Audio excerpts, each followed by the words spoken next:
Hello friends, I am Dr. Aditi Fadke from the Department of Mathematics, Nauroji Wadia College, Pune.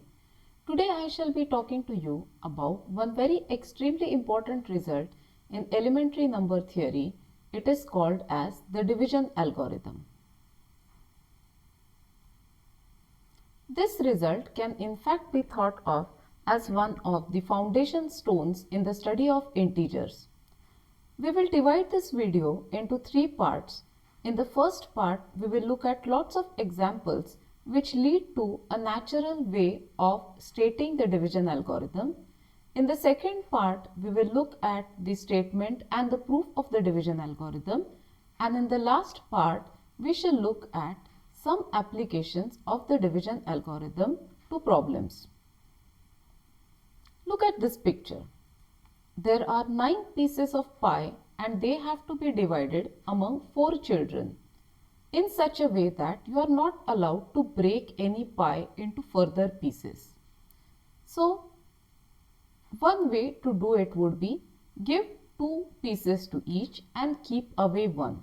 You could have also given 1 piece each and kept away 5. But what we are expecting is you should give away maximum number of pieces and keep the remaining which cannot be divided equally further. Let's look at a similar example. Suppose on purchase of a dozen chocolates, the shopkeeper gives 1 extra chocolate free. How best would you divide the 13 chocolates equally among 4 children without breaking any chocolate into pieces? Here I have shown 4 ways of doing it, and then we have to come up to a conclusion about what will be the best way such that whatever is remaining is the least. So obviously the fourth way of doing it is giving 3 chocolates to each of the 4 children and keeping 1 chocolate away satisfies the condition that we cannot further distribute these remaining chocolates without breaking them. Neither of these 3 numbers satisfy that, because even with 5 we could have still given away 1 chocolate each and without breaking the chocolates. So we conclude that the best way of expressing 13 in terms of 4 is 4 into 3 plus 1. So what we are going to do is we will just define what an even integer is and an odd integer is and what is meant by an integer b being divisible by a. So what do you say? What is an even integer? An integer which is divisible by 2 is said to be an even integer, whereas an odd integer is an integer which is not divisible by 2. Let's formally define what is meant by b being divisible by a non-zero integer a. So an integer b is said to be divisible by an integer a not equal to 0 if there exists some integer c such that b is equal to a times c. So we know that 2 divides 6 but 2 does not divide 5 because 6 can be written as 2 into 3 but 5 cannot be written as 2 into some integer.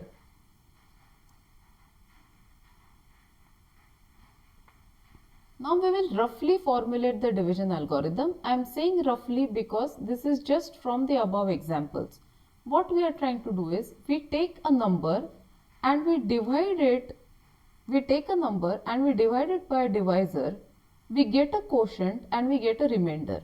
Where the remainder that you get, you expect it to be greater than or equal to 0, and the remainder should also be less than the divisor, because otherwise we could distribute the integers further.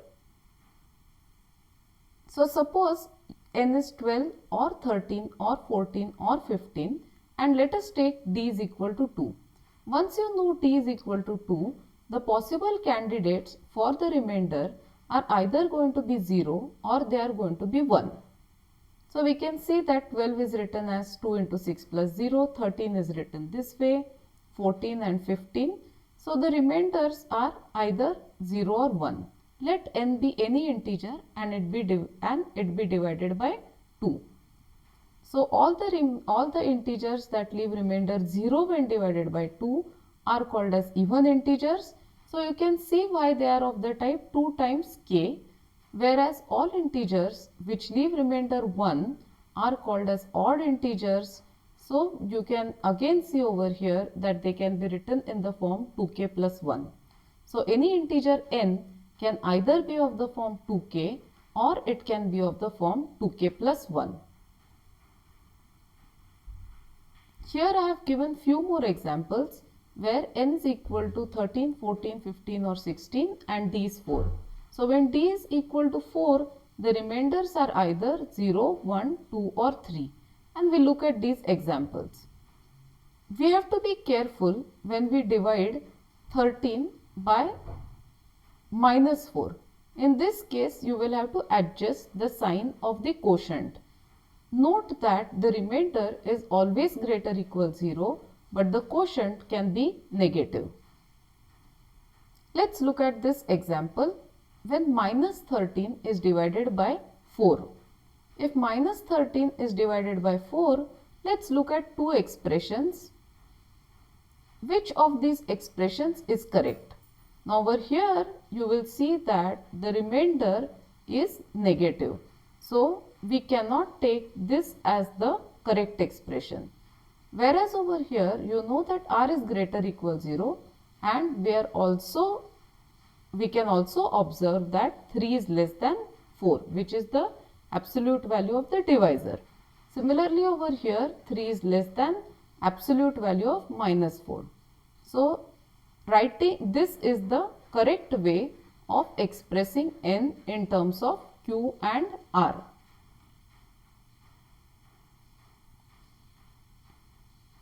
So let us now state the division algorithm. Given integers n and d with d bigger than 0, this is the easy case when we say that d is bigger than 0. We say that we will show that there exists unique integers q and r satisfying n is equal to d times q plus r with the condition that r is greater equal 0 and r is strictly less than d, because in our case d is positive. The integers q and r are called respectively the quotient and the remainder in the division of n by d. So here I have illustrated 13 we write as 4 into 3 plus 1 and minus 13 we write as 4 into minus 4 plus 3. So over here is 3 less than 4? Yes. Here is 1 less than 4? Yes. Is 1 greater equal 0? Yes. Is 3 greater equal 0? Yes. So it is satisfying the condition of division algorithm. We will further prove that this is the only way to write 13 in terms of 4 satisfying these conditions. So uniqueness has to be proved. The first step in the proof of the division algorithm involves the well ordering principle. This well ordering principle states that every non-empty set S of non-negative integers contains a least element. So what are non-negative integers? They are natural numbers union 0. Now why is it important to consider non-negative integers? For example, this statement is not true in case of integers. If we just take the set S of all integers, you cannot talk of the least element. But suppose you take the set S of all non-negative integers, then 0 will be the least element. So I am just giving one example, but these three words, non-empty, non-negative and least, are very important. Suppose you take any finite set in this, so for example 100, 200, 300, 400, we know 100 is the least element. Suppose you take all prime numbers less than 50, then we know that 2 is the least element. So this way we can look at the division, we can look at the well ordering principle. So this is extremely important, and this is the base of the proof of the division algorithm. So what we are going to do in the division algorithm, I will now explain in terms of an outline of the proof. So what we are going to do is, we are going to construct one set S. The construction of this set S is very crucial. So the set S will be the set of all integers of the type n minus dx, where x is an integer and this n minus dx has to be greater equal 0. Now note that n is an integer, d is an integer, d is in fact positive integer, and x we know is an integer. So n minus dx is certainly an integer. We want to, from all such integers, since x is varying, we get infinitely many such numbers. From all such numbers, we just pick those which are greater equal 0. So obviously this set S becomes a subset of non-negative integers. Once we have a set of non-negative integers, we should worry about whether the set S is non-empty. If the set S is non-empty, then we know that the set S will contain a least element by the well ordering principle. So what we are going to do is, after constructing this set S, we will be proving that it is non-empty, and since it's a subset of non-negative integers, we will apply the well ordering principle to the set S, and we will call the least element produced as R. We will further show that R satisfies the properties of the remainder, and the corresponding X produced works as the quotient. Later we will show that both Q and R thus produced are unique. You should try to work this out for n is equal to 13 and 4 and n is equal to minus 13 and 4. So here is a construction. Now we will go on to the formal proof of the theorem. So the first step is construction of S and showing that it is non-empty. So we begin by proving that this set S is non-empty.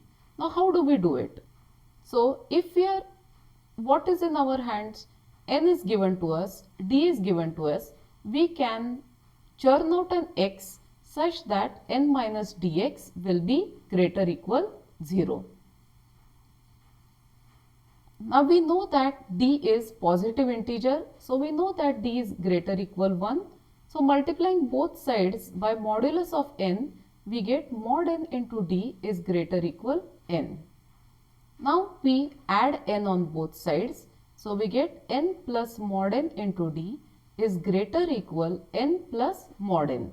Now just by properties of absolute value, you can see that n plus mod n is greater equal 0 for any integer n. Now this n plus mod n we are writing as n minus of minus mod n into d. So you can see that if we take x is equal to minus mod n, then n minus x times d is going to be greater equal 0. So for this particular value of x, we have shown that this set S contains an element which is greater equal 0. So it is non-empty. Over here I have illustrated it with the help of our example 13 and 4. So in the first case your n is 13.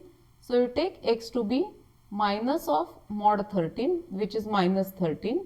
So 13 minus 4 times a negative integer is definitely going to be positive.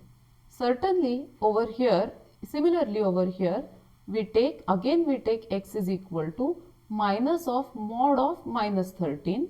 So we have to just take x is equal to minus 13. So once we put x is equal to minus 13, it can be easily seen over here also that minus 13 minus 4x for x is equal to minus 13 is strictly bigger than 0. This is just an illustration, but this gives you the proof that S is non-empty. Once we have proved that S is non-empty, the next step is we will show that we will just pick out the least element in the set S. So over here that least element we'll call it as R.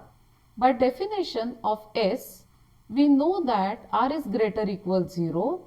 Also we know that R is of the form n minus d times x. So for that particular x, we'll call that particular x as q. So we know that R is of the form n minus dq, and we know that R is greater equal 0. Both these things we get from the way elements in AS are constructed. So for n is equal to 13 and d is 4, first we have just constructed the set 13 minus 4x, where x is an integer. So you can see that this set extends infinitely on both sides, but now we take only the numbers which are greater equal 0. So we just have to consider 1, 5, 9, 13 and so on.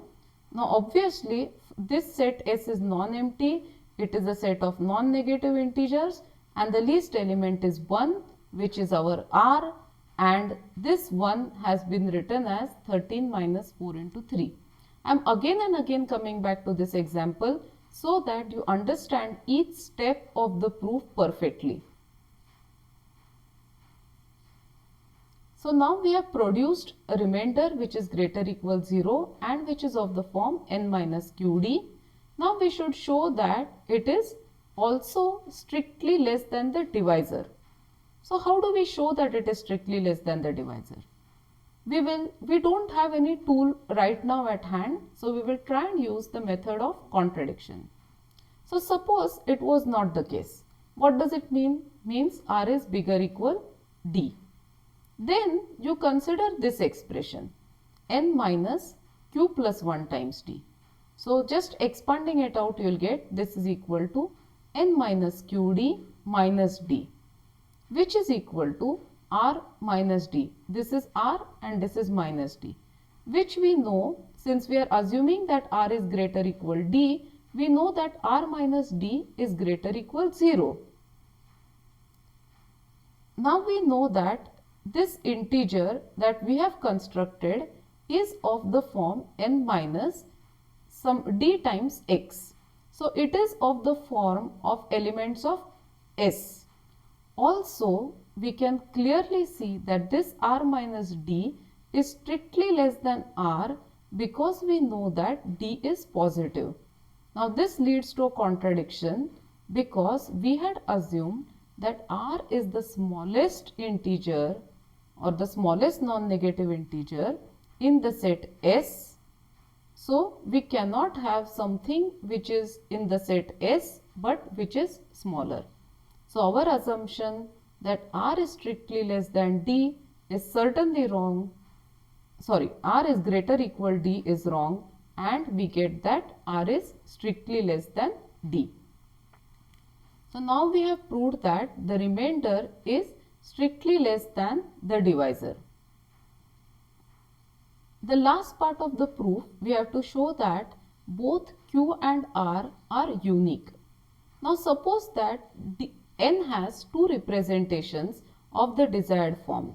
Say we can express n as q times d plus r, where 0 is less equal r is strictly less than d, and similarly n is of the form q dash times d plus r dash, where 0 is less equal r dash is strictly less than d. Suppose we equate the RHS of both because we have the same left hand side, we get that q times d plus r is equal to q dash times d plus r dash. Then by changing sides, we'll get that r dash minus r will be equal to d into bracket q minus q dash. So we can take absolute value on both sides. We know that d is positive, we will get this equation. Now look at this inequality, 0 is less equal r is strictly less than d. So if we multiply the entire inequality by negative sign, we'll get minus d is strictly less than minus r is less equal 0. Also, we have this inequality 0 less equal r dash is strictly less than d. From here, by adding the two inequalities, we'll obtain minus d is strictly less than r dash minus r is strictly less than d. But this tells us that modulus of r dash minus r is strictly less than d. So what we now get is multiply both. If we look at this expression, mod of r dash minus r is nothing but d times q minus q dash. So we get that d times q minus q dash is strictly less than d. Now this gives us, if d, and we know that d is positive, so we can cancel off d from both sides and we'll get that mod of q minus q dash is strictly less than 1. But just because we are considering the absolute value of integers, we know that mod of q minus q dash is greater equal 0. So with these two inequalities, mod of q minus q dash greater equal 0 and at the same time mod of q minus q dash has to be strictly less than 1, this tells us that there is no choice but q and q dash have to be equal. The only possibility is q is equal to q dash. And thus if q is equal to q dash, you just substitute q and q dash are equal over here. QD will get cancelled from both sides and you will get that r is equal to r dash. A generalization of this is for the case when divisor d is a negative integer. Now this case is very easy to prove once the first case has been proved. So what it says that if n and d are integers, d is not equal to 0, then there exists unique integers q and r such that n is equal to d times q plus r, where 0 is less equal r is strictly less than modulus of d. So in this case, instead of d, you have to be careful and write mod d, because d can either be positive or it can be negative. So we consider the case when d is negative. We have already done the case when d is positive. Now if d is negative, we know that mod d is bigger than 0. So the above theorem will produce some unique q dash, not some, will produce a unique q dash and r such that n is equal to q dash times mod d plus r.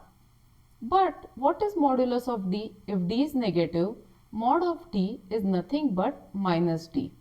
So what we can do is, we can take, if you substitute over here, we can take q to be equal to minus q dash and we will arrive at the conclusion that n will be equal to q times d plus r with 0 less equal r strictly less than modulus of d. So this is the end of the proof of the division algorithm. Though it's a bit involved, I suggest that you go over the proof 2 or 3 times, look at some examples, work out with numbers, and then you also look at the outline of the proof very carefully and try to understand that and try to do it yourself, slowly, step by step. A division algorithm is one of the most useful results for problem solving. So here I have just given 3 problems and hints to solve the 3 problems using the division algorithm. So the first problem is, prove that square of an integer is either of the form 3k or 3k plus 1. So suppose you take any integer n and you divide it by 3, the possible remainder has to be strictly less than 3 and has to be greater equal 0. So the only possibilities are 0, 1 or 2. So n is either of the form 3k or 3k plus 1 or 3k plus 2. What we can do is just get the expression for n square and then try to see what will be the remainder of n square in each of the 3 cases. For the next problem, for n greater equal 1, show that n into n plus 1 into 2n plus 1 by 6 is an integer.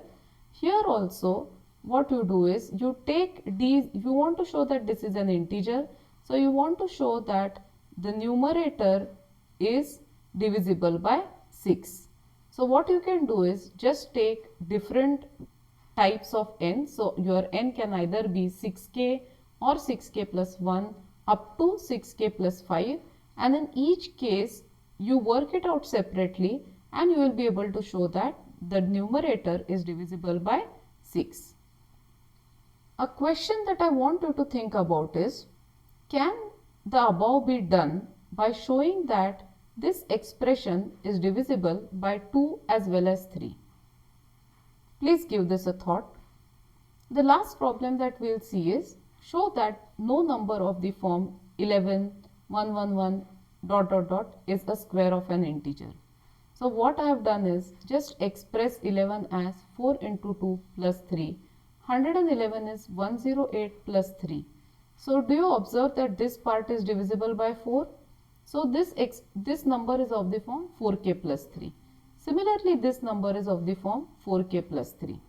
Now this tells us that if each of these numbers is of the form 4k plus 3, the problem reduces to showing that no number of the form 4k plus 3 is square of an integer. So again, you just take any expression n, you divide it by 4, the remainder will be either 0, 1, 2 or 3. In this case, you can also use the fact that it's odd, so you can consider the case that, or you can just show that no square will be of the form 4k plus 3. Okay, if you do that, you will be able to solve all the 3 problems. We will be discussing the solutions of these 3 problems and more problems in the next lecture. Okay, thank you, and for any questions you can get back to me.